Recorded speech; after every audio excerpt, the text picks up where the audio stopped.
சிவசங்கரா தேவனே, ஸ்ரீ சிவசங்கரா தேவனே. Questions?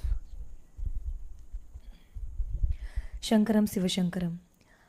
நாராயணன் என்ற தெய்வத்திடமிருந்து எந்நாளும் பிரிக்க முடியாத மனித சக்தியை குறிப்பதே மகாவிஷ்ணுவின் நரநாராயணன் அவதாரம் என்று கூறப்படுகிறது. நான் கடவுள், நீயும் அதுதான் என்று சொல்லும் ஆதிசங்கரரின் அத்வைத தத்துவத்தின் அடிப்படையே இந்த நரநாராயண அவதாரம்தான் என்று நாம் எடுத்துக்கொள்ளலாமா? நாரா அப்படின்னாக்கா தண்ணியில் இருக்கிற ஆள்னு அர்த்தம். அதனால் அவர் வாட்டரில் இருக்கார் இல்லையா, அதனால தான் நாராயணன் பேர் வந்தது. சஹஸ்ர கவச்சன்னு ஒரு ராட்சசன் இருந்தான். சஹஸ்ரன்னா 1000. அவன் வந்து வரம் வாங்கியிருந்தான். அதாவது 1000 கவச்சங்கள் எனக்கு கிடைக்கணும். அதில் ஒரு கவச்சத்தை எடுக்கணுன்னா ஒரு மனுஷன் 12 வருஷம் தவஞ்செஞ்சு எனக்கு எதிரில் வந்து 12 வருஷம் சண்டை போடணும். அப்போ ஒரு கவச்சம் எடுக்கிறதுக்கு 24 வருஷம் ஆகும். அப்படி வரம் வாங்கியிருந்தான். ஸோ பூமியில் வந்து அவனுடைய அட்டூழியம் கொஞ்சம் ஜாஸ்தியாக போச்சு. அப்போ எல்லோரும் போய் முறையிடுற போது பகவான் சொல்கிறார், சரி நானே வரேன்னு அவர் தன்னை 2ஆக பிரிச்சுக்கிறார். நரனாகவும் நாராயணனாகவும் தன்னையே 2ஆக பிரிச்சுக்கிறார். இன்றைக்கி பத்ரிகாசிரமம் இருக்கு இல்லையா, பத்ரிநாராயணன் கோயில், அந்த இடத்துல நரநாராயண பர்வதம்னு ஒன்று இன்றைக்கும் சொல்லுவாங்க. அந்த இடத்துல அவர் வந்து தவம் செய்கிறார். ஸோ நரன் செஞ்சிட்டு இருப்பான். அப்போ நாராயணன் போய் இவனுக்கு எதிரில் சண்டை போட்டு அவர் போய் தவத்தில் உட்காந்துக்குவார். அதுக்கப்புறம் நரன் வந்து சண்டை போடுவான். இப்படி மாற்றி மாற்றி 2 பேரும் 24 வருஷத்துக்கு ஒருக்கா 999 கவச்சங்களை பிச்சுட்டாங்க. இன்னும் 1 பாக்கி இருக்கு. அந்த நேரத்தில் யுகப்பிரளயம் வந்துச்சு. யுகப்பிரளயம்னா என்ன? சிவனையும் நாராயணையும் தவிர உலகத்தில் வேறு யாருமே இருக்க மாட்டாங்க. பிரம்மா கூட போயிடுவான். பிரம்மனும் போய் கங்காளன் கலேபரமும் அப்படின்னு தேவாரத்தில் வரும். இறை வாசிக்குமேன்.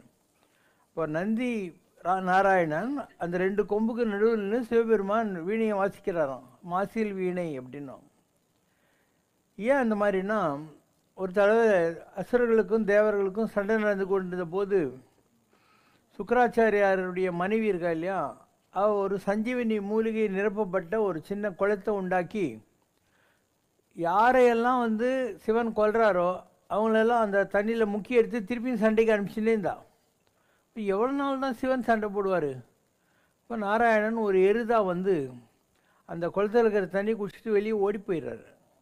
அதுக்கு நன்றி அறிவிப்பாக அவர் சொல்கிறார், உலகமே அழிஞ்சாலும் நீ நானும் ஒன்றா இருப்போம் அப்படின்னு சொல்லிட்டு. அப்படி தான் வர்றது. ஸோ நந்தின்றது வேறு, இந்த எருது கொடி உடையவனும் ஏமனும் பிரம்மனும்லாம் சொல்கிறாங்க இல்லையா, அந்த மாதிரி வரக்கூடிய நாராயணனுடைய சொரூபமாக இந்த கண்டெக்ஸ்டில் வந்த எருது வேறு. ஸோ உலகம் அழியிற போது அவன் நந்தியினுடைய கொம்புக்கு நடுவில், நாராயண எருதுனுடைய கொம்புக்கு நடுவில் சிவபெருமானுடைய ஊழி தாண்டவம் நடக்குதான். அப்போ வீணையை வாசிக்கிறாராம். எம்மிரை நல் வீணை வாசிக்குமே அப்படின்றார். எதுக்காக வாசிக்கிறாங்கன்னா, it's not like when Rome was burning Nero was ஃபில்லிங்னுவாங்க. அந்த மாதிரி சேடிசம் அல்ல, ஹிப்போக்ரஸி அல்ல.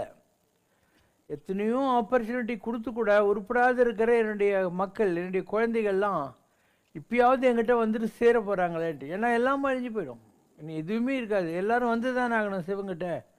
அந்த சந்தோஷத்தில் சிவன் வந்து அந்த வீணையை வாசிக்கிட்டு எல்லோரும் வாங்கப்பா வாங்கப்பா உருப்பிட்டுங்க அப்படின்ற மாதிரி கூப்பிட்றாருன்னுவாங்க. இதுதான் அந்த நரநாராயண தத்துவம். அதுக்கு அடுத்து மகாபாரத காலம் வருது. இந்த குந்தி தேவி சும்மா இல்லாமல் மந்திரம் துர்வாசரிக்கிட்ட வாங்கின டெஸ்ட் பண்ணுறதுக்காக சூரியன்கிட்ட மந்திரம் சொல்லிடுறான். அதனால் நேராக வந்து இவ்வளோ ஒரு குழந்தைய கொடுத்துட்றான். அதுதான் கர்ணன், சூரியன்கிட்டேருந்து வந்த கர்ணன். ஏற்கனவே அவன் சூரிய மண்டலத்திலாம் இருக்கான் ஒரு கவச்சத்தோட குண்டலங்களோட. ஸோ இவ குழந்தை கொடுத்த போது அவன் கவச்ச குண்டலோடு பிறந்துட்டான். அதுதான் கர்ணன்னு சொல்லக்கூடியது. இவ பயந்து போய் என்ன பண்ணுறா, எனக்கு கல்யாணமே ஆகலை, குழந்தை வந்தால் எல்லோரும் என்ன நினச்சிக்குவாங்கன்னு சொல்லிவிட்டு அதை வந்து பொட்டியில் வச்சு தண்ணியில் விட்டான். அப்படி போனவன் தான் கர்ணன். அவனை ஒரு தேரோட்டி எடுத்து வளர்க்குறான். அதனால் வாழ்நாள் பூரா அவனுக்கு தேரோட்டி மகன் என்ற ஒரு பழியெல்லாம் வருது. தேவர்களுக்கு இதெல்லாம் தெரியும். அந்த கவச்ச குண்டலங்கள் அவங்ககிட்ட இருக்கிற வரைக்கும் அவனை யாரும் ஒன்றும் பண்ணிட முடியாது. அதனால் இவங்க திருப்பியும் அந்த 12 வருஷம் கணக்கு இருக்கு இல்லையா, அதனால் பஞ்சபாண்டவர்கள் அஜ்ஞாதவாசம் போகிறாங்க இல்லையா, அதில் ஒரு வருஷம் கண்ணுக்கு யாருக்கும் தெரிஞ்சிடக்கூடாது, தெரிஞ்ச திருப்பியும் வந்து தவம் பண்ணுன்ற மாதிரி. அந்த நேரத்தில் இவங்க பஞ்சபாண்டவர்கள் போய் இந்த நாட்டில் கல்யாணம்லாம் பட்டிங்கன்னா இல்லையா, அபிமன்யு அந்த கதையெல்லாம் வேற கதை. அந்த நேரத்தில் அந்த 12 வருஷம் முடிஞ்சு போகுது. யாருக்கு? அர்ஜுனனுக்கு. அவன் அந்த பிருகுநலங்கிற ஒரு பொம்பளை வேஷம் கட்டின்னு 9ஆம் நம்பராக இருந்தான் இல்லையா, அந்த நேரத்தில் அந்த 12 வருஷம் முடிஞ்சு போனதுனால கிருஷ்ண பரமாத்மா தானே நாராயணனாக இருந்தாலும், நரனாக இருந்தால்தான் அர்ஜுனனாக வந்தான் உலகத்தில் இந்திரவன்.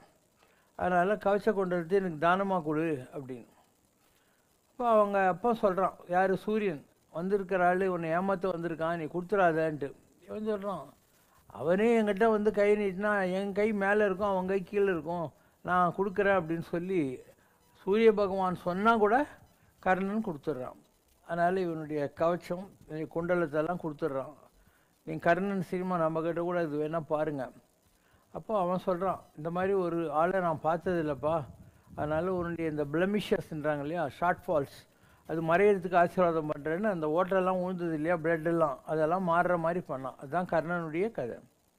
அதனால் நரநாராயணர் பர்வதம்ன்றது தான் இன்றைக்கி அந்த இடம் பத்ரிநாதன் இல்லையா, அங்கே அது ஒரு பிறவியில் முடிஞ்சு அதில் இருந்தவன் தான் சூரியன்கிட்டேருந்து கர்ணனாக வந்தான்.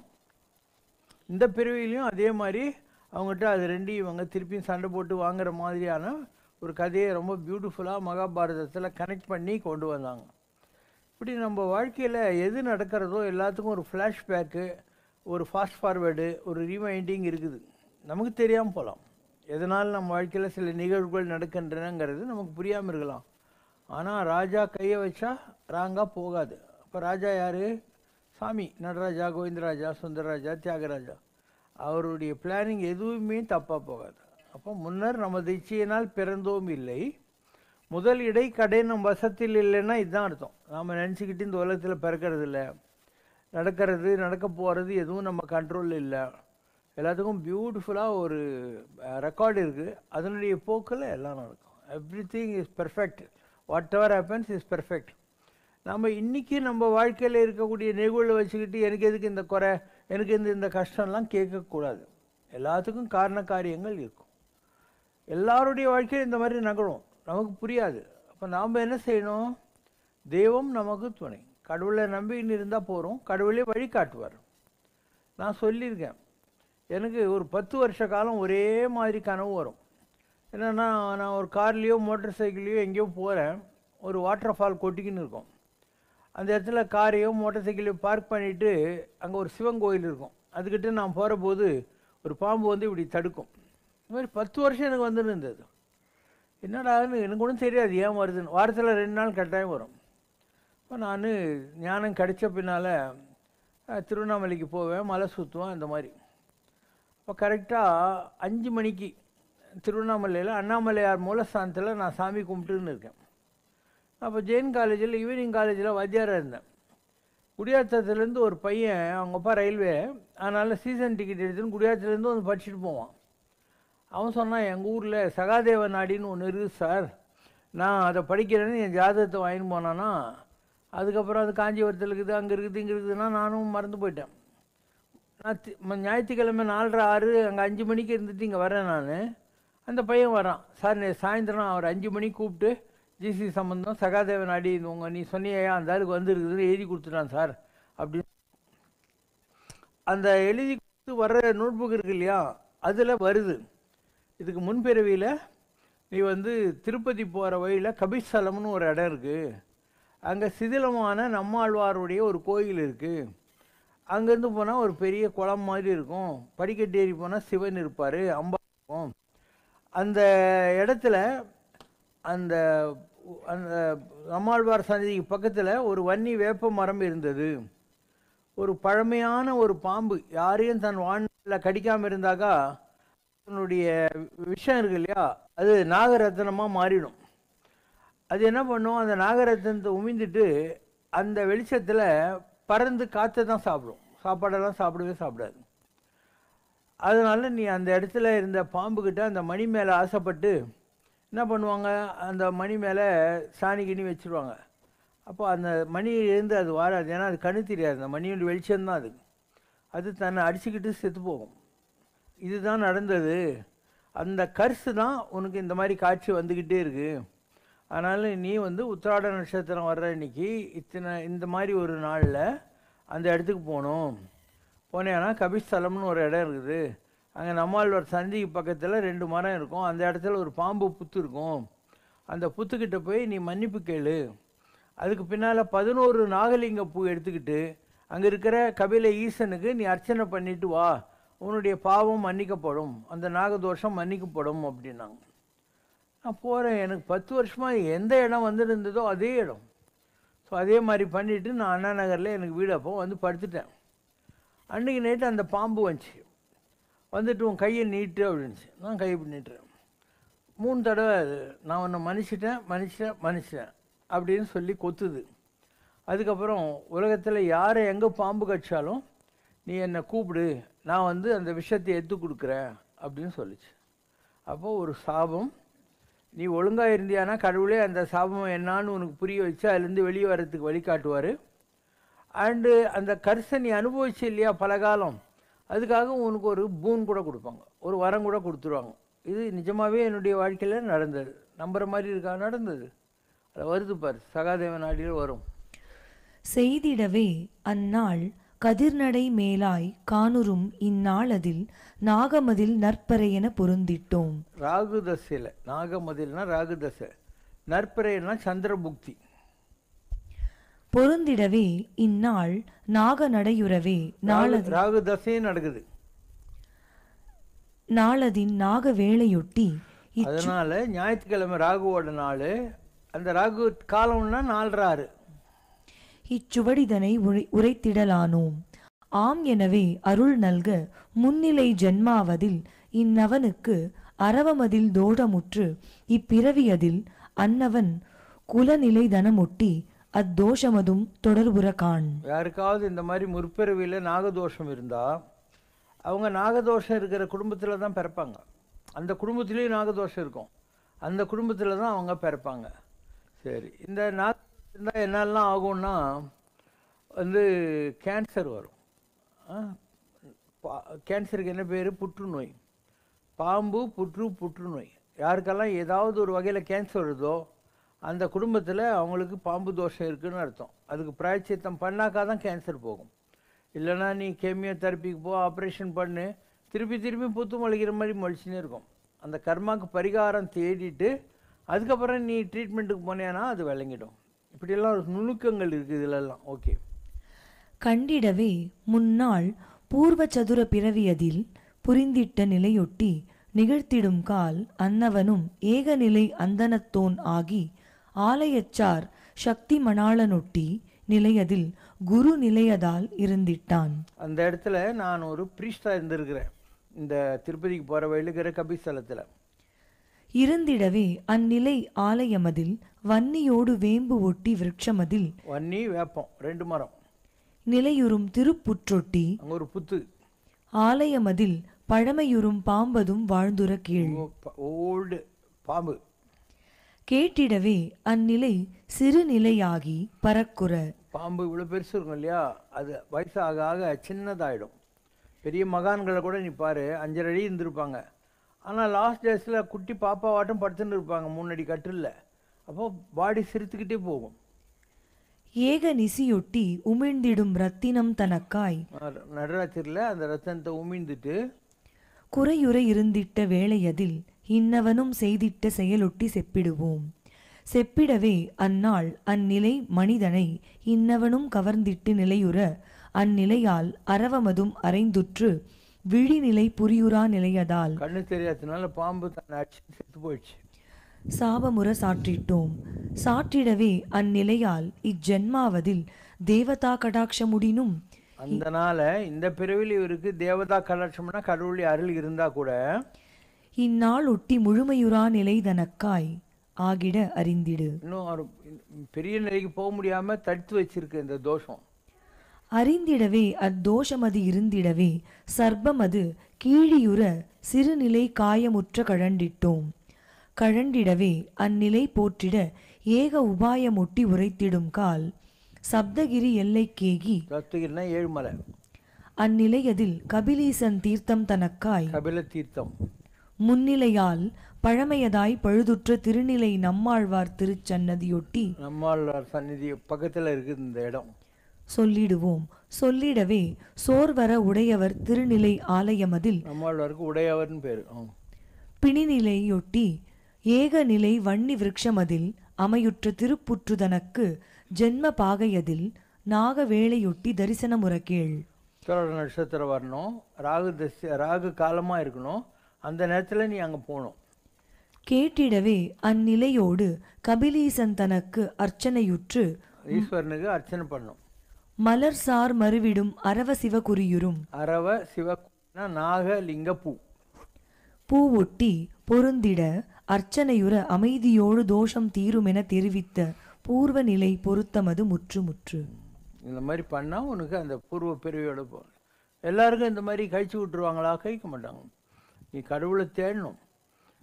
உன்கிட்ட ஒரு கடங்குது, அப்போ நீ சம்பாதிக்கணும், புண்ணியத்தை சம்பாதிக்கணும், அப்போது அந்த கடன் கழியும். அந்த மாதிரி நம்முடைய துர்கர்மாவினால இந்த மாதிரி ஒரு பிறவியில் தொடருது கர்மா. அதுக்கப்புறம் நம்ம கடவுளை தேடி இருக்கிற போது கடவுளே வழிகாட்டுவார், அதுலேருந்து எப்படி வெளியே வர்றதுன்னு சொல்லுவார். எல்லாத்துக்கும் மினிமம் ப்ரோக்ராமே வந்து கடவுளை கும்பிட்றது தான். வாழ்க்கையில் என்ன இருந்தாலும் நீ கடவுளை தான் நம்பணும், வேறு வழியே கிடையாது. ஏன்னா உன் கர்மா எதுன்னு உனக்கு தெரியுமா? யாருக்குமே தெரியாது. இல்லை அவங்க கர்மா என்ன இருக்குது என்ன யாருக்கும் புரியாது. அதனால் இப்படியெல்லாம் இருக்குது உலகத்தில். ஸோ நான் அங்கே போனேன், எனக்கு வாழ்க்கையில் அந்த மாதிரி ஒரு நிகழ்ச்சி இருந்தது. சரி, இந்த அளவுக்கு ஒரு சாபம் ஒரு மனுஷனை பிடிச்சி வச்சுருக்குதுன்னா, பிறக்கிற போதே நமக்கு ஒரு பூர்வ புண்ணியத்தோடு பிறக்கிறோம்.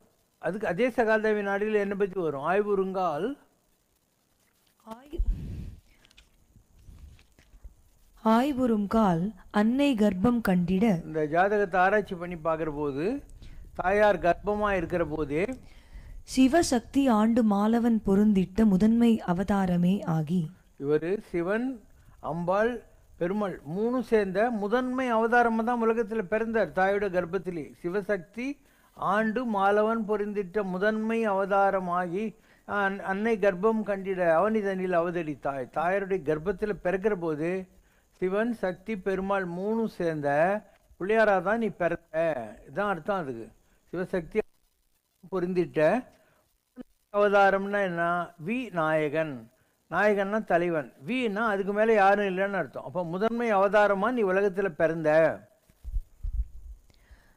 திங்களாகிட தெரிவித்து தீதர இருதச ஏக வைகள் என சொல்லிட்டோம். மறுவிடவே மார்க்கமுற இந்நவனுக்கு ஞானி ஆவியதால் அட்டமுற்று திட்டமதாய் தெரிவித்திட, பூர்வத்தோன் பிறை குறைவர தனத்தோன் ஓடாகிட, பூர்வத்தோன் நவத்தோன் கூட்டோடு வியத்தோன் சட்டமதில் சார்ந்திட்டான். சுக்கரன் 10வது வீட்டில் சட்டம்னா 6, அதில் சனீஸ்வர பகவான் உட்காந்துட்டு குரு சுக்கரன் பார்க்குறான். சார்ந்திடவே வியத்தோன் தனை ஆவியோன் கனகன் நோக்கொட்டி கண்டிட. எனக்கு என்ன மரண அனுபவம் கிடைக்குது. மரணம்னு என்ன? உடல் இறந்து கிடக்குது.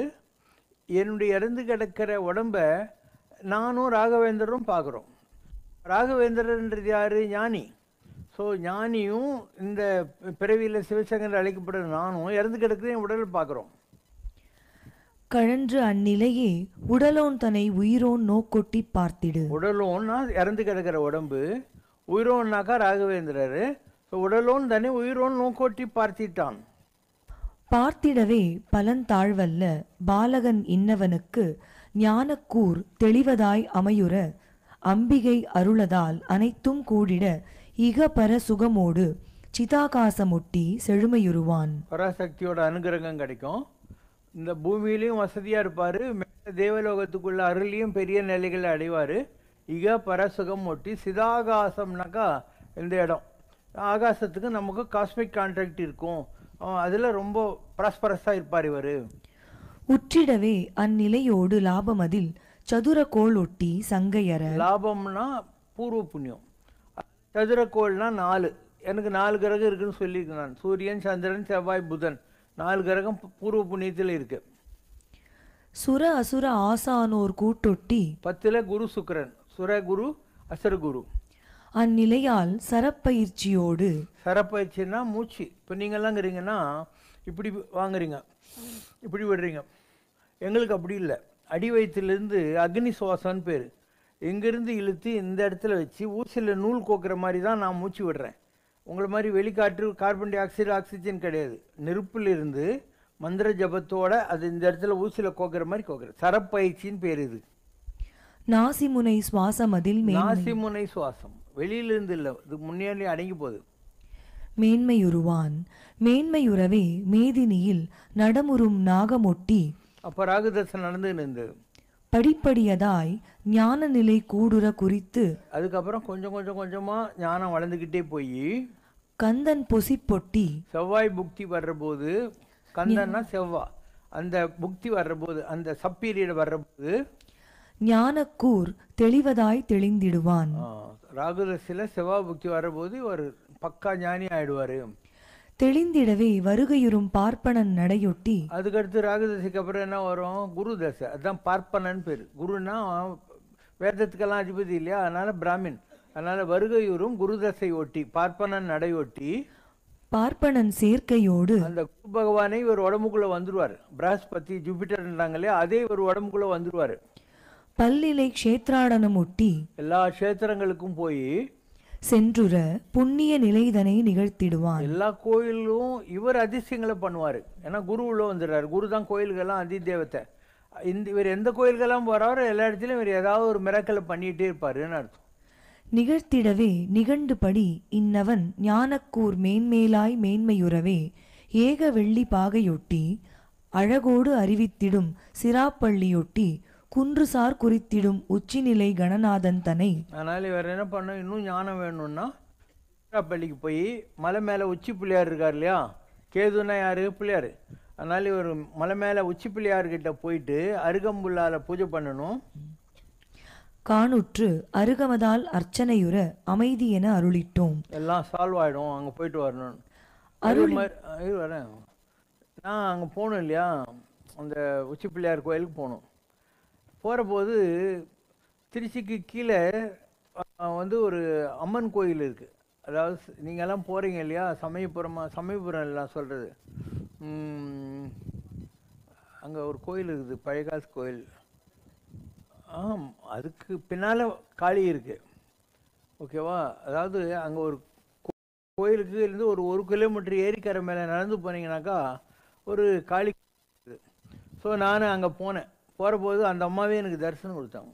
அந்த மகாகாளியே தரிசனம் கொடுத்து எனக்கு 1.25 ரூபா கொடுத்தாங்க. சுற்றி இன்னும் நல்லா நல்லா நல்லா இருப்பேன்னு ஆசீர்வாதம் பண்ணாங்க. இதெல்லாம் நடக்கும். அதுக்கப்புறம் அங்கே போயிட்டு வந்துட்டு அதில் வந்துச்சு ஒரு வெள்ளரிக்கம் பிள்ளையாரை வச்சு நீ பூஜை பண்ணுவோன்னு சொல்லி. அப்போ மார்ச் மாதம் 16ஆம் தேதி காஞ்சி மகாபெரிவர் இல்லையா, அவர் வந்து சித்தூர்லேருந்து ரத்னகிரி வழியாக வராரு. ஸோ ரத்னகிரி சாமியாருக்கு அவர் ஒரு வெள்ளரிக்கம் பிள்ளையார் கொடுத்து இதை வச்சு நீ பூஜை பண்ணு, உன் கோயில் திருப்பணி நல்லா நடக்கணும் ஆசீர்வாதம் பண்ணிட்டு போயிட்டார். அப்போது ரத்னகிரி சாமி வேறு எந்த கடவுளையும் கும்பிட மாட்டார், முருகனை தான் கும்பிடுவார். அவர் என்ன கூப்பிட்டு இது காஞ்சி பெரியவர் கொடுத்தாரு, நான் எந்த சாமியும் கும்பிட மாட்டேன், நீ இதை வச்சு பூஜை பண்ணுன்னு எனக்கு கொடுத்துட்டார். இன்றைக்கும் அந்த வெள்ளரிக்கம் பிள்ளையார் நான் தான் வச்சுருக்கேன். அவர் எனக்கு கொடுத்தது தான், காஞ்சி பெரியவர் கொடுத்து ரத்னகிரி சாமி கிட்டே போய் எங்கிட்ட வந்தது தான் அந்த வெள்ளரிக்கம் பிள்ளையார். அதை வச்சு நம்ம பூஜை பண்ணிகிட்டு இருக்கோம். அதில் வருது இந்த மாதிரி எருக்கு சார் வெள்ளி வச்சு பூஜை பண்ணணும். அருளிடவே அந்நிலையோடு விருட்சசார் வேரதின் நிலையுறும் வெண்ணிலை எருக்கம் சார் கணநாதன் தனை அமையுற்று பூசையுற பொருந்திடும் ஞானமெல்லாம் பொங்கும் என அறிவித்து அந்த மாதிரி செஞ்சானா உனக்கு ஞானம் ஜாஸ்தி ஆகிட்டே போகும் அப்படின்னு அர்த்தம். பின்னால் அதில் ஏக ஆலயமொட்டி அறநிலையத்தோன் ஆகிட அறிவித்து இந்நவனுக்கு ஞானக்கூர் உண்டு என உறுதியுற உரைத்திடும் இக்கடைநிலை பாவே பாவமதாம் ஞானமொட்டி ஆணுட ஞானம் இந்த மாதிரி வளர்ந்து இவரே நிறைய கோயிலெல்லாம் கட்டி ஒரு தர்மகர்த்தாவாக மாறுவார். அறநிலையத்தோன் அப்படின்னாக்கா philanthropic or charitable or religious person வச்சுக்கோயேன், அந்த மாதிரி மாறிடுவார். அதானே நடந்துகிட்டு இருக்குது இப்போ. இதெல்லாம் எந்த காலத்தில் சொன்னாங்க? 1980s படித்தது. இதெல்லாம் 83 அந்த ரேஞ்சில் படித்தாங்க. இப்படி இருக்குன்னா நம்பிக்கை வருதா? இதெல்லாம் தான் வாழ்க்கை. அதனால் நீங்கள்லாம் சின்ன விஷயத்துக்கே டிஸ்டர்ப் ஆகிடுறீங்க இல்லையா, எனக்கு எது கஷ்டம், நான் சாமி கும்பிட்றேன்னேன்ட்டு. அப்படிலாம் ஒன்றும் இல்லை. உன்னுடைய பழைய பாக்கி உனக்கு என்ன தெரியும்? எல்லார்கிட்டேயும் பழைய கடன் இருக்குது. அது இருக்கிற வரைக்கும் நீ வந்து ஃபுல் சந்தோஷத்தை அடையவே முடியாது. அதெல்லாம் கழிக்க வேண்டியிருக்கும். நீ கடவுளை மாத்திரம் நம்பினா போகிறோம், கடவுளே வழிகாட்டுவார். நீ instead of grumbling you take to God more seriously. And உன்னோட ஒரே இது வந்து கடவுள் தான், ரெஃப்யூஜ். நீ சரணம் அடைய வேண்டியதே கடவுள்கிட்ட தான். நீ அந்த நேரத்தில் பார்த்து கடவுளை நான் கும்பிட்டு என்ன நடந்துச்சுன்னுட்டு விட்டுட்டியானாக்கா அப்படியே நான் ஸ்டாக்னேட் ஆகிடுவேன். அதுலேருந்து தப்பிக்க வேண்டியிருக்கும். கடவுள் பல விதங்களில் வழிகாட்டுவார், உனக்கு அதில் சந்தேகமே தேவையில்லை.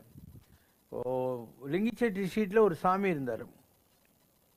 அவர் சும்மா குப்பை காயத்தெல்லாம் வச்சு உட்காந்துருப்பார், தச்சு கூட போட மாட்டார், குளிக்க மாட்டார், ஒன்றும் பண்ண மாட்டார். நீ அவரை பார்க்க போனேன்னா ஞாயிறு கடையில் நீ தான் டீ வாங்கின்னு போகணும்.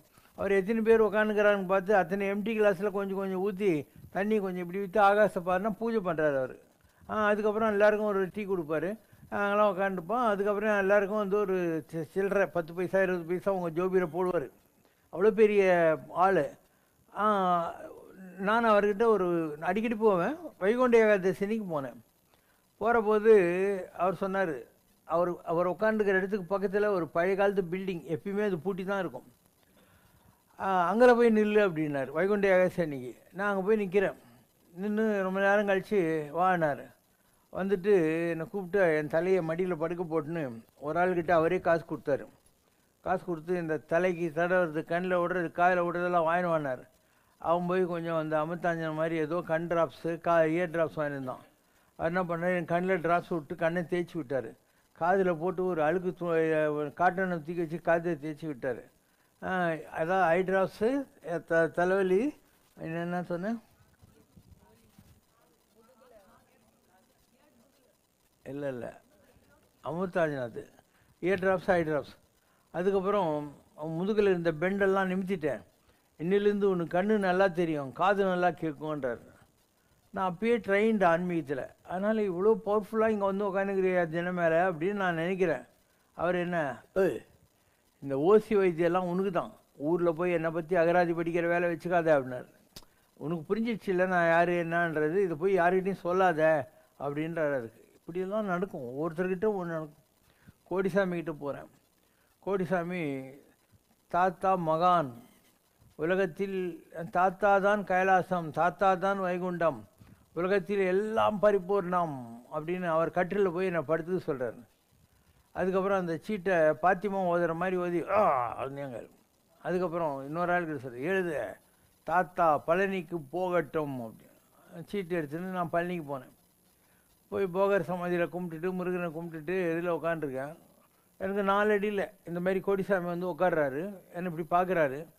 அவர் இருந்த இடத்துல அப்படியே மெல்ட் ஆகிட்டு 4.5 அடி உயரத்தில் தங்கத்தில் சிவலிங்கம், அதில் எல்லா வைடூரியம் நவரத்தனம் இருக்கிற மாதிரி பளிச்சுன்னு எல்லா விதமான ப்ரீஷியஸ் ஸ்டோன்ஸ் இருக்குது. இந்த மாதிரி ஒரு தரிசனம் கிடச்சிது.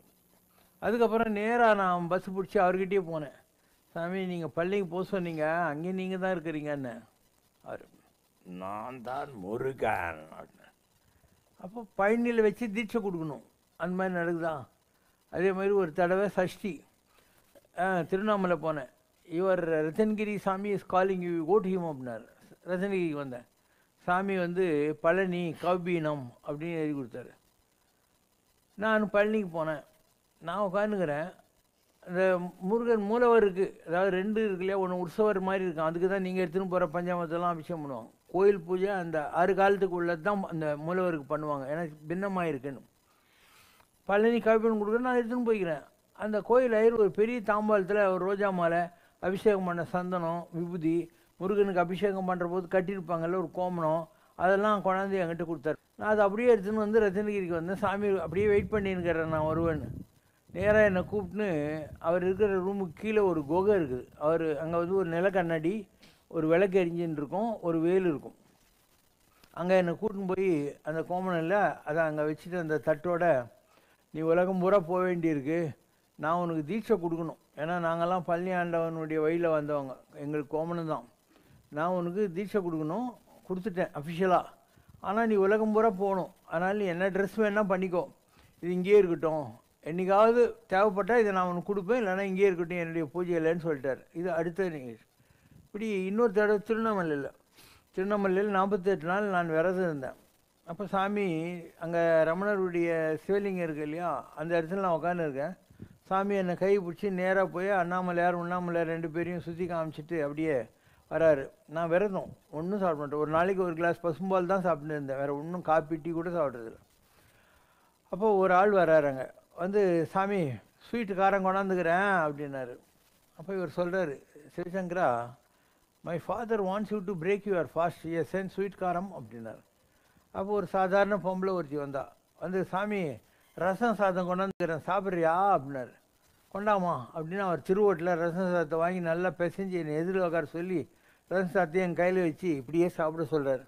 அப்புறம் திருவோட்டில் அவர் கையை கழுவிட்டு அதை குடிக்க சொல்கிறார். இது அவர் கொடுத்த பவர். அதாவது ஒரு மகான் கையை கழுவக்கூடாது, சும்மா இப்படி தொட்டுக்குவாங்க சாப்பிட்டா கூட. அவர் கையை கழுவிட்டாருன்னா அது கொடுத்துட்டாருன்னு அர்த்தம். ஸோ அவர்கிட்டருந்து இப்படி வந்துச்சு. இப்படி நான் அடைந்த இந்த பிளஸ்ஸிங்ஸ்னு சொல்லுவாங்க இல்லையா, எங்கெல்லாம் பிடிச்சிருக்கிறேன் நான். ஒவ்வொரு இடத்துக்கும் போய் ஒவ்வொன்று கடவுள் யாரெல்லாம் வாங்கியிருக்கோம். நிறைய பேர் தவம் செய்கிறாங்க. உலகத்தில் 2 இருக்குது. இப்போ இந்த இடத்துலலாம் லைட் எரியணும்னா இது டிரான்ஸ்ஃபார்மர்லேருந்து வர்ற ஒயர் தான். ஆனால் அந்த டிரான்ஸ்ஃபார்மருக்கு எங்கேருந்து வருது? கல்பாக்கத்துலேருந்து வருது, இல்லைன்னா குந்தா ஹைட்ரோ எலக்ட்ரிக் ப்ராஜெக்ட்லேருந்து வருது, இல்லை நெய்வேலியிலேருந்து வருது. அதுக்கு பேர் மேட்ரு. இங்கே இருக்கிறது எனர்ஜின்னு பேர். அந்த மாதிரி எங்களை மாதிரி இருக்கிறவங்கலாம் எனர்ஜி சோர்ஸஸ். எங்களுக்கு வேண்டிய பவர் எங்கேருந்து வருதுன்னா இந்த மாதிரி மகான்கள் உலகத்தில் யாரோ தவம் செய்கிறாங்க இல்லையா, அவங்கக்கிட்டேருந்து தான் எங்களுக்கு வருது. அவங்கெல்லாம் மேட்ரு, அது சிவநிலை, இது சக்தி நிலை. மேட்ரு எனர்ஜி கான்செப்ட் இது தான். இப்போது ஒரு ஃபியூ மந்த்ஸுக்கு முன்னாடி ஒரு சாமியார், அவர் திண்டிவனத்துக்கிட்டே எங்கேயோ இருக்கார். அண்டு திருவண்ணாமலை டெய்லி மலை சுற்றுவார். ஒரு நாளைக்கு ஒரு இட்லி தான் சாப்பிடுவார். திருவண்ணாமலை டெய்லி சுற்றுறார் ஒரு தடவை. அவர் இங்கே வந்திருந்தார். அப்போ அவர் சொல்கிறாரு, இது மாதிரி எனக்கு உத்தரவாச்சு, நான் எங்கேயுமே போகிற பழக்கம் இல்லை, வந்திருக்கேன். அதுக்கடுத்து என் பவரெல்லாம் உனக்கு கொடுக்க சொல்லிட்டாங்க பாரு.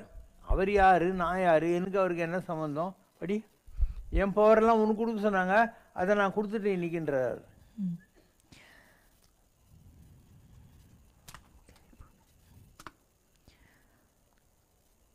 கர்ம வினைனா உன்னோட தான், என்ன வர எல்லார்கிட்டையும் நீ வாங்கிறது தான். எனக்கு எடுக்க சொல்லி உத்தரவு, நான் பண்ணியாச்சு. திருத்தணி முருகன் தான் உனக்கு குரு. முருகனோட மயில் எப்பவும் கூடவே இருக்கு. எந்த பயமும் வேண்டியதில்லை. எந்த பிரச்சனையும் உன்னை அணுகாது. உன்னோடது ரொம்ப பெரிய நிலை. சேஷாத்ரி சாமி, ஞானானந்தகிரி சாமி, பூண்டி சாமின்னு உனக்கு அவங்களோட பூரண அருள் எல்லாம் இருக்கு. உனக்கு வசதிக்கு எந்த குறையும் இருக்காது. உன்னுடைய அடுத்த நிலை இன்னும் உன்னை உயரத்துக்கு கொண்டு போகும். திருவண்ணாமலைக்கு போகணும். அண்ணாமலையார் உன்னை திருவண்ணாமலைக்கு கூப்பிடுறார். திருவண்ணாமலையில ஜோதியில உங்க ஆத்மா கலந்துடும். உங்களுக்குன்னு திருவண்ணாமலையில இடம் இருக்கு. திருவண்ணாமலையில் முருகனுக்கு ஒரு இடம் அமைச்சு முருகன் உங்களை வச்சு பெரிய அருளாட்சி பண்ண போறார். சேஷாத்ரி சாமி போல உங்க நிலை வரும். முருகனுக்கு 21 அடியில் சிலை, 12 அடியில் வேல், வெள்ளியில் சேவல் மயில், இதெல்லாம் செய்கிற மாதிரி வரும். திருவண்ணாமலைக்கு வரணும். அண்ணாமலையாரோட ஜோதியில தான் உன்னோட ஆத்மா ஒடுங்கும். சூரியன் அக்னி எல்லாம் ஒண்ணுதான். என்கிட்ட இருக்கிறதெல்லாம் உனக்கு கொடுக்க சொல்லி உத்தரவு, எல்லாம் கொடுத்தாச்சு. அவர்கிட்ட இருக்கிறது எனக்கு கொடுக்க சொல்லி உத்தரவாச்சான், அதனால வந்து கொடுக்குறாரு. நிறைய ஆயுள் இருக்கு. 140 வயது ஆயுள் இருக்கு. உன் உடம்புக்கு ஒன்றும் வராது. பரிபூரண ஆரோக்கியம் இருக்கு. அண்ணாமலையார் தீபத்துல ஜோதி வடிவத்தில் சேஷாத்ரி சுவாமி கலந்தது மாதிரி அண்ணாமலையாரே வந்து உன்னை மயில் மேல கூட்டிட்டு போவார். பிறவி முக்தி இருக்கு. மற்றவர்களைப் போல இல்லாமல் உன் ஆத்மா திருவண்ணாமலையிலேயே இருந்து எல்லோருக்கும் அருள் செய்யும். அண்ணாமலையாரோட உத்தரவுப்படி வந்த தகவலை உங்ககிட்ட பேச வந்திருக்கேன். உங்ககிட்ட அண்ணாமலையார் உள்ளத்துல ஜோதி வடிவமா இருக்கிறார். அவரோட ஆத்மா உங்ககிட்ட இருக்கு. குண்டலினி என்ற மூலப்பொருள் எழுந்து ஞான ரூபமாக காட்சி தருது. நான் வந்தவுடனே அதை பார்த்து வணங்கிட்டேன். சேஷாத்ரி சுவாமி உள்ளுக்குள்ள இருந்து அருளாட்சி செய்கிறார். அவரோட மறு அவதாரமாகவும் இருக்கிறீங்க. உங்களை உள்ள இருந்து அவர் அருளாட்சி செய்கிறார். கோயில்ல பெருமாளை பார்க்கும்போது கூடவே சேஷாத்ரி சாமியையும் பார்த்தேன். நான் எந்த ஊருக்கும் போறதில்ல. திருவண்ணாமலை கிரிவலம் அப்படியே இருக்கிறேன். காலையில் 5 மணிக்கு வெளியே வரும்போது முருகன் வேலோட வந்து என்னை தடுத்து திருவண்ணாமலைக்கு போக விடல. ராத்திரியில அப்பா சிவபெருமான் ஒரு இடம் போகணும் காத்துரு அப்படின்னு சொன்னார். காலையில இந்த தம்பி வந்து என்னை உங்களை பார்க்க கூட்டிட்டு போறேன்னு சொன்னப்போ அண்ணாமலையாரோட உத்தரவுன்னு இங்க வந்திருக்கேன். சாமி குட்டி, அழுக்கில்லாத அண்ணாமலையாரோட தீபம் உங்களுக்குள்ள எரிஞ்சுக்கிட்டு இருக்குது. சேஷாத்ரி சுவாமியோட மறு அவதாரம். சட்டையை கழட்டி போடு. எல்லாரையும் கரையேத்திட்ட நீயும் கரையேறணும், அவ்வளவுதான். இந்த பிறவியில ஆத்மா முக்தி அடைய போகுது. நிறைய நல்லது பண்ணிட்ட. ஏழைகளுக்கு நிறைய நல்லது செஞ்சிருக்க. உன்னை தேடி வர்றவங்களுக்கு எல்லாம் நிறைய அருள் செஞ்சிருக்க. படிப்பு கொடுத்திருக்க. ரொம்ப நல்ல நிலை, பெரிய நிலை சாமி குட்டி. காசுக்கு ஆசைப்பட்டதில்லை, பொய் பேசுவதில்லை, ஒருத்தரை இழிவுபடுத்தினதில்லை. ஏழ்மையிலிருந்து உழைப்பால உயர்ந்து வந்திருக்க. தன்னையே அறிந்து பெரிய நிலையில இருக்க, சிகரம் போல. இது முக்தி பிறவி. தனிப்பெரும் ஜோதி, அருட்பெரும் கருணை. தனிப்பெரும் ஜோதி நீ. போன பிறவியில எந்த பாவமும் இல்லை. இந்த பிறவியில முக்தி அடையும் நிலை. ஆத்மா உள்ளத்தில் ஒடுங்க போகும் நல்ல நிலை. இதெல்லாம் அவர் சொன்னார். அவர் என்ன சொன்னார், இந்த மாதிரி சேஷாதிரி சாமியினுடைய நெக்ஸ்ட்டு இது நீங்கள் அப்படிங்கிறார். இது எப்பயோ சொல்லிட்டாங்க, 1980s 84 நினைக்கிறேன். இங்கே சாது ரங்கராஜன் ஐயங்கார்னு ஒருத்தர், கணு தெரியாது அவருக்கு, 42 கண்ணதாசன் சாலை, டி நகரில் இருந்தோம். அவர் காஞ்சி பெரியவர் சொல்லி எல்லாருக்கும் மந்திரம்லாம் உபதேசம்லாம் கொடுப்பாரு. சரப மாமான்னு சொல்லுவாங்க காஞ்சி மடத்தில். அவர்கிட்ட இருந்த ஒரு ஆள் மணிமலையார்னு சொல்லி எக்மோர் பெனிஃபிட் ஃபண்டில் டைரக்டர். அவர் எங்கிட்ட வந்தார். இந்த மாதிரி எங்கள் சாமிக்கு நாளைக்கு பர்த்டே, நாங்கள் அவரை உங்கள் வீட்டுக்கு சைதாப்பேட்டுக்கு கூட்டின்னு வர்றோம், நீங்கள் ஆசீர்வாதம் பண்ணுங்கன்னார். நான் சொன்னேன், வயசில் பெரியவர், என்னை தேடி வரக்கூடாது, நானே வர்றேன்னு. திருப்பதி ரெண்டு இருந்துச்சு எங்கள் கையில். அதை எடுத்துன்னு மறுநாள் அவங்க வீட்டுக்கு போனால் அவர் கண்ணு தெரியாது. ஏன்னா அம்பாள்கிட்ட கேட்டாலாம், உனக்கு கண்ணு போயிடும், இல்லை உன் பெரிய பையன் செத்து போடுவான், ரெண்டில் என்ன பண்ணணும்.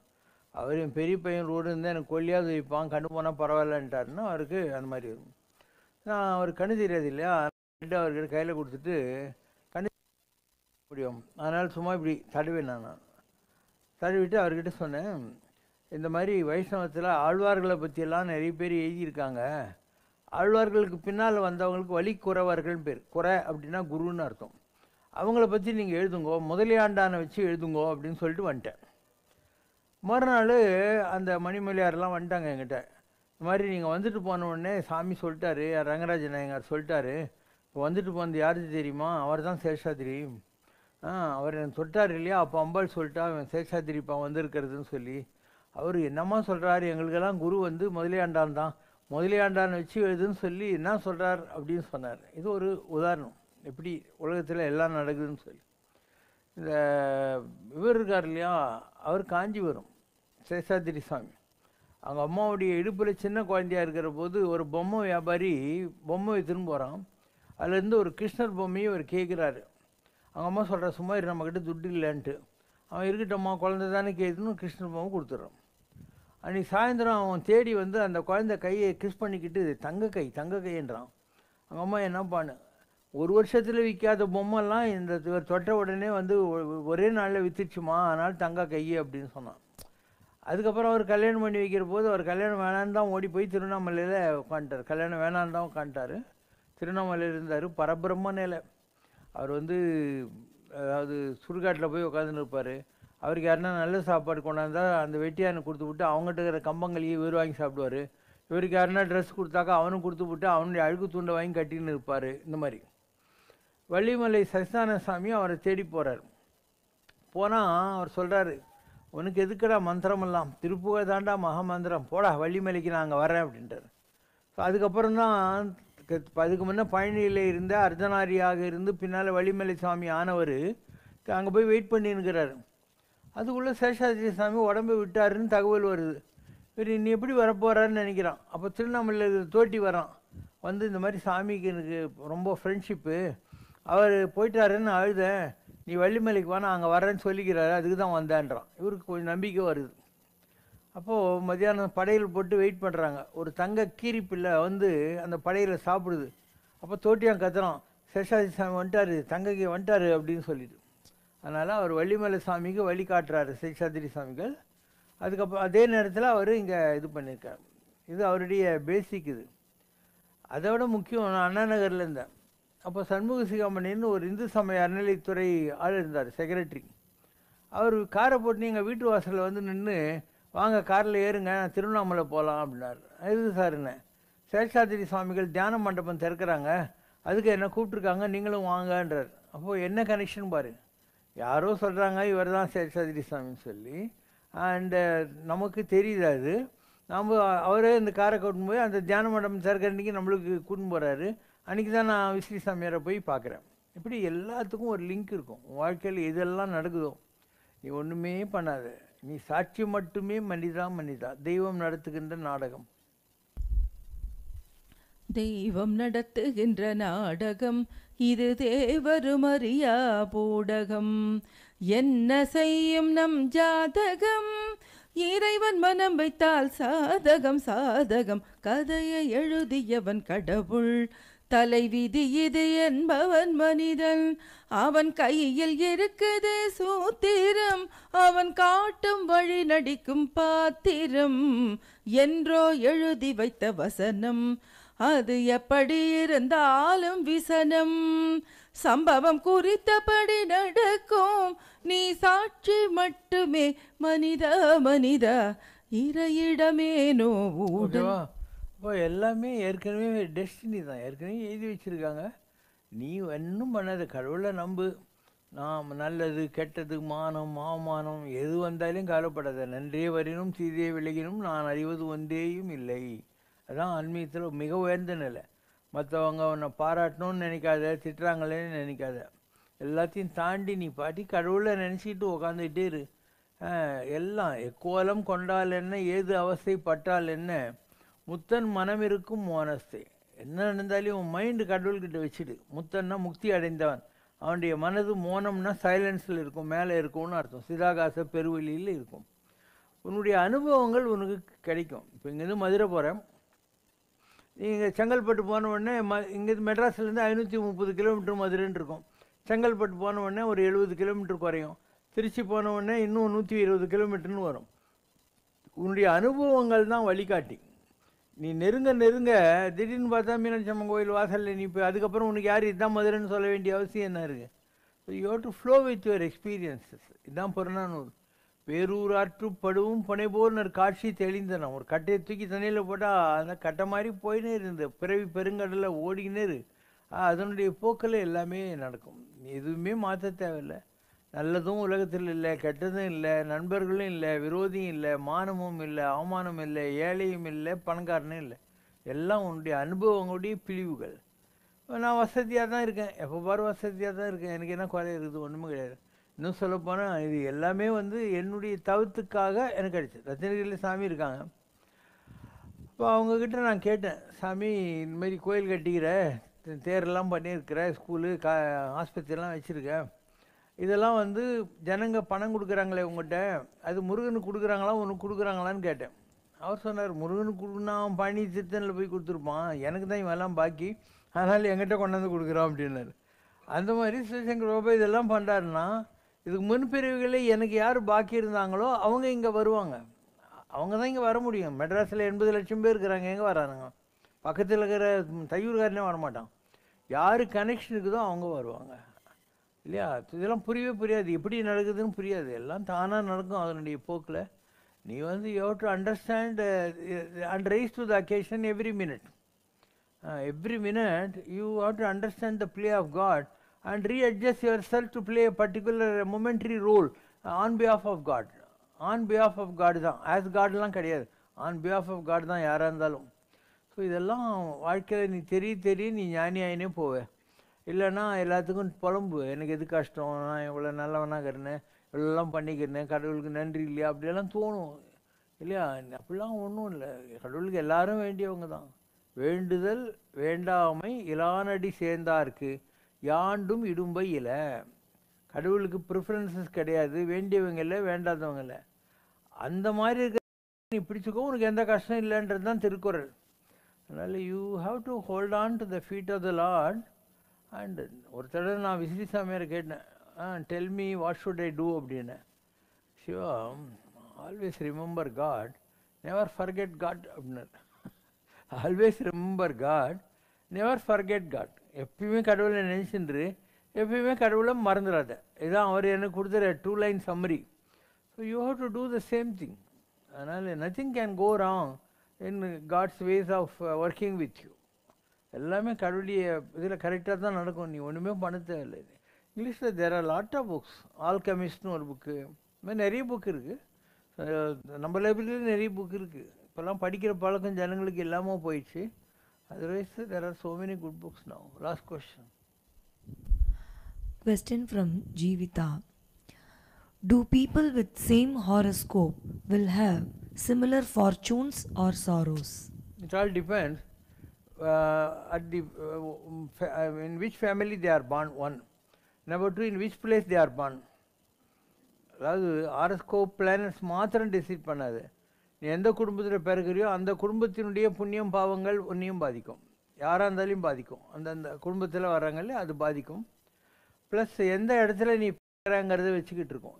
ஏன்னா டைம் டிஃப்ரென்ஸ் இருக்கும். நமக்கும் அமெரிக்காவுமே ஒரு 12 மணி நேரம் டிஃப்ரென்ஸ் இருக்கும். அதனால் இந்தியாவில் இருக்கிற இது அங்கே ஒர்க் அவுட் ஆகுது. சில பேருக்கு ஜாதகத்தில் சில கிரகங்கள் ராகு அட்வர்ஸாக இருக்கும். அவன் ஏதோ ஒரு குட் லக்கில் ராகு பவர்ஃபுல்லாக இருக்கக்கூடிய கண்ட்ரிஸ் இருக்கு இல்லையா, துபாய், அபுதாபி, மஸ்கட்டு, அந்த ஊரில் வேலைக்கு போடுவான். அப்போ அவனுக்கு அந்த ராகு பாதிக்கவே பாதிக்காது. இப்படிலாம் கணக்கு இருக்குது. நீ எந்த நாட்டுக்கு போகிறியோ அந்த நாட்டினுடைய பிளானட்டரி கான்ஸ்டலேஷன் உன் ஜாதகத்து மேலே வேலை செய்ய ஆரம்பிச்சிடும். ஸோ பேசிக்காக இருக்கும், சில ட்ரைட்ஸ் இருக்கும், symptoms. But depends on so many other things, your parentage especially. ஏன்னா அந்த குடும்பத்தில் என்ன கர்ஸ் இருக்கோ அது உனக்கும் தொட்டுக்கும். அதை நீ வாங்கி தான் ஆகணும். இதுக்கு வந்து பிராரப்த கர்மா அப்படின்னு பேர். அதாவது முன்வினையினால் வர்றது, நாம் செஞ்சு கொண்டு வர்றது சஞ்சித கர்மான்னு சொல்லுவாங்க. இப்படி கர்மா இஸ் ஆடட் டிஃப்ரெண்ட்லி. ஒரு பணம் வாங்குற நீ அதுக்கு வட்டி ஒழுங்காக கட்டின்னு ரீபேமெண்ட் ஒழுங்காக பண்ணியிருந்தால் ப்ராப்ளம் இல்லை. என்னென்னா வட்டிக்கு ஒரு பெனால்ட்டி வரும் இல்லையா, அந்த மாதிரி தான். Again it will be added up to you. Question from a devotee. ஜோதிர்லிங்கங்களுக்கும் மற்றும் எல்லா ஸ்தலங்களில் உள்ள சிவலிங்கங்களுக்கும் உள்ள வேறுபாடு என்ன? இதெல்லாம் அவங்கவுங்களுடைய கணக்கு தான். அதாவது அம்பாளுடைய 63 பார்ட்ஸ் 63 இடத்துல விழுந்திருக்கு அப்படின்றது ஒரு நம்பிக்கை. இல்லை அது பூராவுமே இமாச்சல் பிரதேசத்தில் இருக்கக்கூடிய அந்த ஜுவாலாமுகி, பகலாமுகி, சிந்தப்பூர்ணி, காங்கடா தேவி, சாமுண்டா, வைஷ்ணவி தேவி, இந்த மாதிரி அங்கே தான் இருக்குதுன்னு சொல்கிறது இன்னொரு வழி. It all depends. அதனால் நீங்கள் இதெல்லாம் ரொம்ப சீரியஸாக எடுத்துன்னு தேட தேவையில்லை. பார்த்தீங்கன்னா நிறைய விஷயம் குஜராத்தில் சொல்லுவாங்க. ஜோதிர்லிங்கத்தில் சோம்நாத் அங்கே இருக்குன்னுவாங்க. அதுக்கப்புறம் பாம்பே கிட்டே இருக்கு இல்லையா, அங்கே வந்து சொல்லுவாங்க. அது மாதிரி சுற்றி வளைச்சி மகாராஷ்டிரா, குஜராத்தில் இருக்கும். அதில் ஒன்று தான் நம்ம ஊரில் இருக்கும், ராமேஸ்வரத்தில் இங்கே இருக்குன்னு. மற்றபடி அங்கே காசி இப்படிலாம் சொல்லுவாங்க. இதெல்லாம் கொஸ்டின் ஆஃப் கன்வீனியன்ஸ் இந்த காலத்தில். ஏன்னா the certain places where known to people. இந்த உங்கள் வீட்டில் புண்ணியாதானம் பண்ணிட்டு ஐயர் வந்து சொம்பில் இருக்கிற தண்ணியை மாவலையில் எடுத்து தெளிக்கிறார் இல்லையா, அப்போ அவங்க அந்த மந்திரத்தில் வரும் மாதிரி கங்கை சேவை, முனை சேவை, நர்மதே சிந்து காவிரி, ஜலேஸ்வின் சந்நிதிங் குரு, அயோத்தியா, மாயா, மதுரா, காசி, காஞ்சி, அவந்திகாம், பிரேத்வாரவதியும், சைவாம் சப்ததே தீர்த்ததாயகா, சைவாம் சப்ததே மோட்சதாயகா அப்படின்னும். இதில் வர்றது தான் அந்த கங்கை, சமனை, இதெல்லாம் 7 நதிகள் இதெல்லாம் வர்றது, 7 சப்தப்புரிகள்னு சொல்கிறது. அந்த தண்ணியெல்லாம் வச்சு நான் இந்த வீட்டில் எல்லாத்தையும் கழிச்சிட்டேன் அப்படின்னு அர்த்தம். இதெல்லாம் அந்தந்த காலத்தில் யார் அந்த மந்திரங்களை எழுதுனாங்களோ அவங்களுக்கு ஏற்ற மாதிரி அவங்க பண்ணிக்கிறாங்க. அதனால் மற்ற இடம்லாம் இல்லைன்னு இல்லை. நீ வடநாட்டில் போய் பார்த்தாக்கா நிறைய கோயிலே உனக்கு எந்த இம்ப்ரெஷனுமே வராது. எல்லாம் மார்பிளில் பண்ணி வச்ச பொம்மை மாதிரி இருக்கும். அதுக்கு நம்ம ஊர் கோயிலெலாம் போய் பாரு, எல்லாம் கல்லில் பண்ண சிலைங்க, பழைய காலத்து கல்லில் கட்டின கோயிலுங்க. அங்கே நைவேத்தியமெல்லாம் எஸ்பெஷலி ஐயங்கார் கோயிலில் சூப்பராக இருக்கும். புளிசாதம், தத்தியோதனம்லாம் இருப்பாங்க. காஞ்சிபுரம் இட்லி எல்லாம் வித்தியாசமாக இருக்குது இல்லையா. நிறைய நீ இது ஏகாம்பரேஸ்வரர் கோயிலுக்கு போனால் காஞ்சிபுரம் இட்லியெல்லாம் வைப்பாங்க. நம்மளும் கூட அங்கே போனால் அதை தான் வாங்கின்னு வராங்க.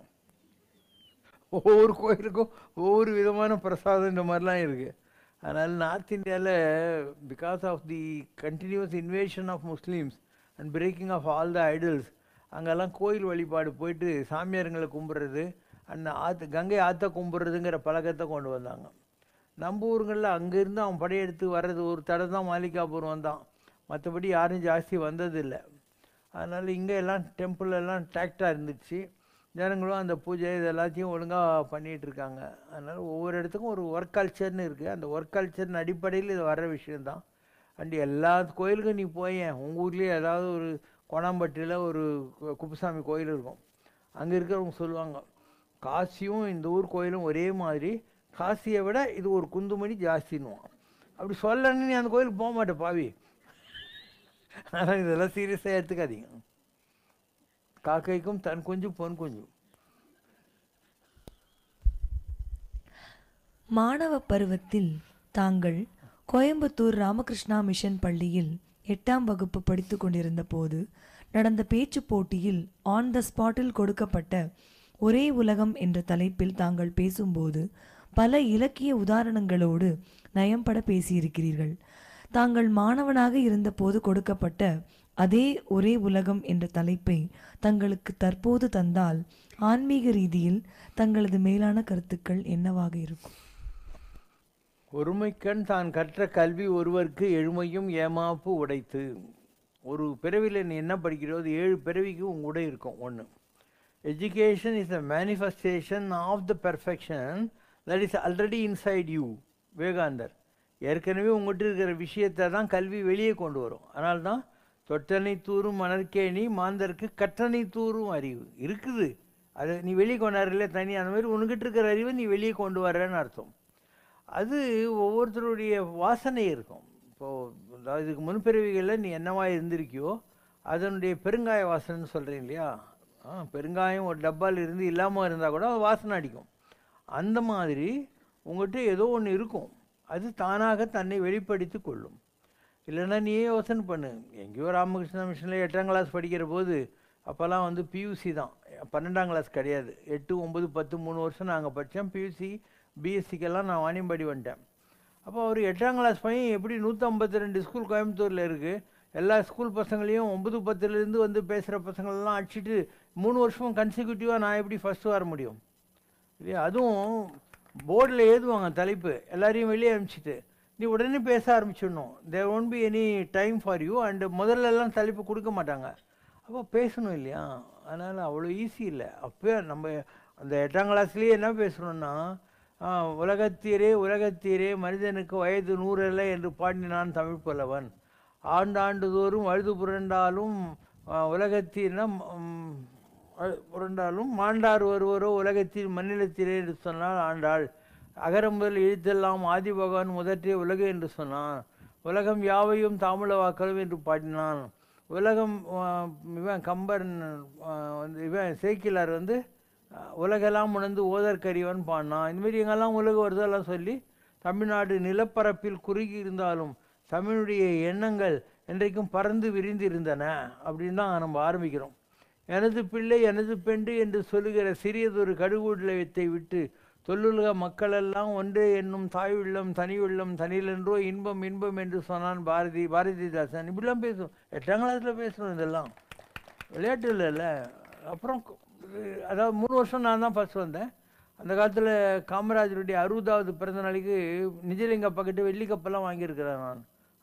அந்த காலத்தில் கட்டுரை போட்டியிலலாம் வாங்கியிருக்கோம். இதெல்லாம் ஒரு காலம். அதுக்கப்புறம் அதுக்கு பல காரணங்கள் இருக்குது. ஒன்று வந்து மெமரி பவர். இப்போ நீ இத்தனை வருஷம் கழித்து எனக்கு 76 வயசு ஆக போகுது. இன்னும் ஒரு 10 நாளில் 76 வயசு ஆகிடும்.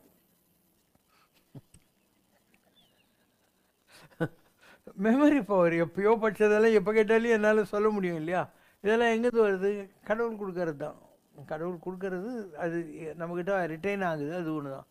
அதுக்கப்புறம் காலேஜுக்கு வந்தோமா, காலேஜில் எங்கள் வாத்தியார்லாம் பார்த்தீங்கன்னா கவிக்கோ அப்துல் ரஹ்மான் ரொம்ப பெரிய ஆள், இறந்துட்டார். இப்போ எங்கள் கூட 3 தடவை வந்து என்னுடைய முன்னாள் மாணவர் என்று எனக்கு ஆசிரியர்னு என்னை பற்றி பூந்துட்டுலாம் போனார். அங்கே போட்டு வச்சுக்கிறோம் பாரு.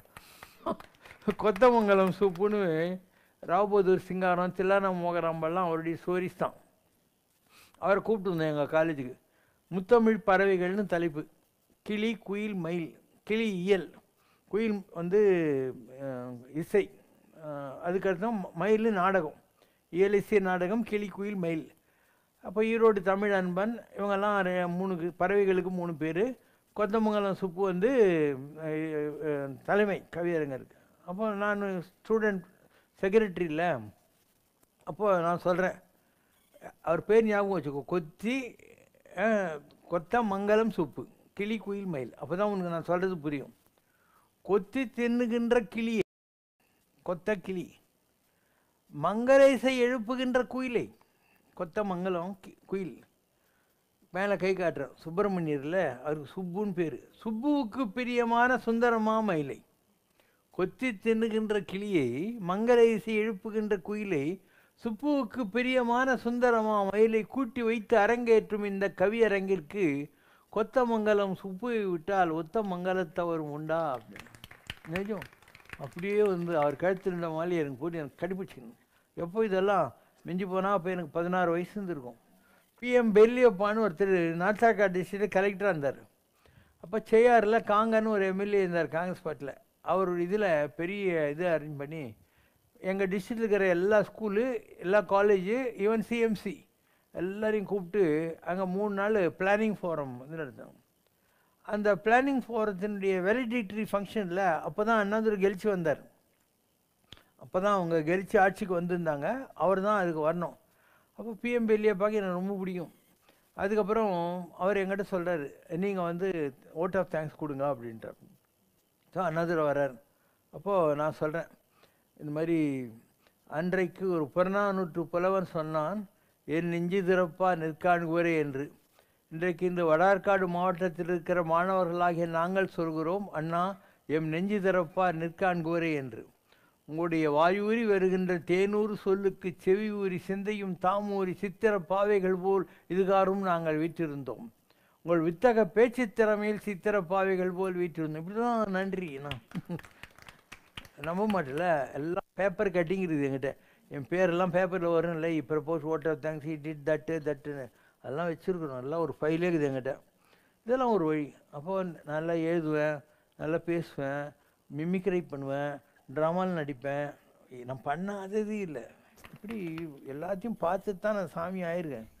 சத்திய தேவனின் பூமியடி, இது சமரசம் உலவுகின்ற தேசமடி.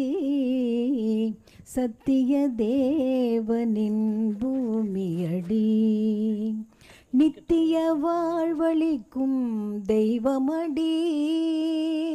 நித்திய வாழ்வளிக்கும் தெய்வமடி. பதம் நினைத்தாலே கிட்டும் மோட்சமடி. நித்திய வாழ்வளிக்கும் தெய்வமடி. பதம் நினைத்தாலே கிட்டும் மோட்சமடி. சத்திய தேவனின் பூமியடி. குறை ஒன்றுமில்லை மறைமூர்த்தி கண்ணா, குறை ஒன்றும் இல்லை கண்ணா, குறை ஒன்றுமில்லை கோவிந்தா.